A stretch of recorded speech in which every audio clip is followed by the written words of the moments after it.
BJP शिविर गोटे उत्साह रही एट द सेम टाइम आम देखुचे जे आपणकर विजेडी शिविर पीके पांड्यान आज कहते जे जिते आपणकर पोलस्टर्स आसी अनुमान कर सबु अनुमान असत्य प्रमाणित हम एवं 117 पाखापाखि आसन जितब विजु जनता दल।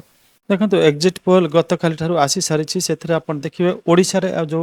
एक्जिट पोल ओडिशा आसी विशेषकर विधानसभा आसी समस्त नजर तार उपर रही कारण ओडिशा रे किए सरकार गढ़ुची से नहीं समस्ते अनिसंदिष्टु बा उत्सुक अच्छा। इंडिया टुडे माई एक्सिस जो आसी आपणकर एक्जिट पोल रिपोर्ट आसी से कहुच्छे जे बिजु जनता दल 62 ରୁ 80 आसन पाइब एवं भारतीय जनता पार्टी अनुरूप भाव में 62 ରୁ 80 पाइब एवं पोलस्टर्स माने जो माने प्रेडिक्ट करछंती जो माने याकु आकलन करछंती से माने कहिसंती जे एई दुई दल को जदि 62 ରୁ 80 आसन पाइब बोली अनुमान करा जाउची बीजेपी रो टिके एज अछि अर्थात बीजेपी तुलनात्मक भाव में टिके भल पोजिशन रे अछि तेणुकर बीजेपी शिविर गोटे उत्साह रही एट द सेम टाइम आम देखुचे जे आपणकर विजेडी शिविर पीके पांड्यान आज कहते जे जिते आपणकर पोलस्टर्स आसी अनुमान कर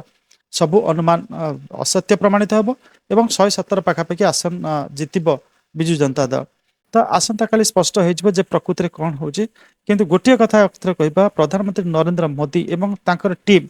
जो भली घन घन गस्त करी विभिन्न प्रसंग राज्य सरकार घेरिया चेष्टा कर बीजेडी टिके लहुलुहाण होती बहु संख्यार बीजेडी सीट क्षति घटार संभावना रही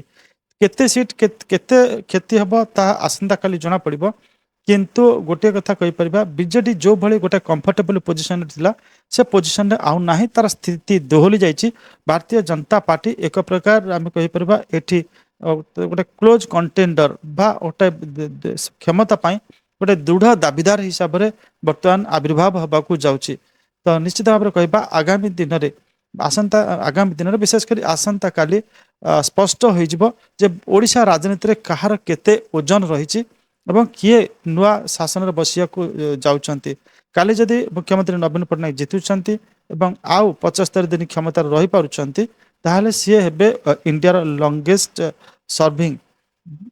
चीफ मिनिस्टर आ जदि से आपनकर न रही पारुछंती ताहले हम कहबा तांकर गोटे कैरियर जो गोटे इलस्ट्रियस कैरियर रही बहुत चर्चित गोटे कैरियर रही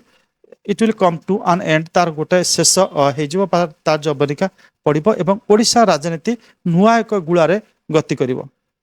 नहीं देखो आसंता काली जेतेबेले आपनकर फलाफल आसीजिवो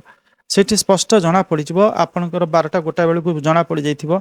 जे एठी किए सरकार गढ़िया को जाउछन तार गोटे इंडिकेशन आसीजिवो एवं सेठू जना पड़े 78 वर्ष बयस पहुंची था मुख्यमंत्री जहाँ स्वास्थ्य को आपंकर ये गोटे बड़ इश्यू करा जायथिला रत्न भंडार को लेकर बिजु नवीन पट्टनायक को घेरिबा को जायथिला एवं घेरिबा को गोटे प्रयास करा जायछि एवं एठी बेकारी बेरोजगारी पानीय जल ए सब समस्या संपर्क में एठी गोटे प्रकार घेरिबा को चेष्टा करथिले जदि नवीन पट्टनायक जितुचंती ए सब प्रसंग अप्रसंग बोली साब्यस्त हबो जदि हारि जाउचंती ए प्रसंग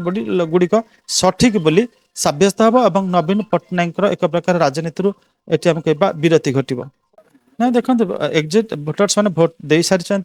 से मतामत ईवीएम भितर बर्तमान रही आसंता काली ईवीएम खोल से मत कौ क्या सबके केते परिमाण जाइए आसब जी सरकार आसिले भी सरकार गोटे कंटिन्यूअस प्रोसेस आउ सेठी जदि विरोधी दल जदि बीजेपी क्षमता को न आसी पारुचे शक्त विरोधी दल होकर आसब और जो सशक्त सशक्त विरोधी दल होकर आसब से सरकार गोटे टाइट पोजिशन रहिबो एवं जो प्रकार अन्याय अनैति दुर्नीति माने हबार संभावना रही से गुड़ाक हो पारबनी जदि अतीत होती सामना को आसवाई रास्ता परिष्कार हो।